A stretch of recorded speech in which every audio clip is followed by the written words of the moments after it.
এই চাওক আজিৰ থিয়েটাৰৰ কোহিনুৰ থিয়েটাৰৰ টিকেট এইটো আছে আৰু মানে তিনিটা টিকেট একদম প্ৰথমখনৰ ছিজন টিকেট আমাৰ কোহিনুৰ থিয়েটাৰৰ প্ৰথমখন আমাৰ ব্ৰহ্মপুত্ৰ, দ্বিতীয়খন আমাৰ পিঞ্জৰা আৰু তৃতীয়খন আমাৰ বনৰীয়া ফুল আৰু আজি বনৰীয়া ফুল আজি 26 অক্টোবৰ আছে 27, 28 গোটেই এই বছৰৰ এইটো আৰু ঠিকে আছে। আৰু সৃজনৰ সাহা জেঠাৰ Chanmari colony Chanmari colony railway colony এই চোৱা মাক মায়ে ওলাই আছে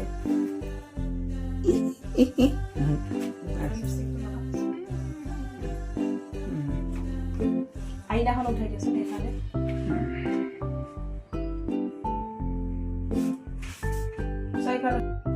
এই চাওক মায়ে চাকি দি আছে চাকি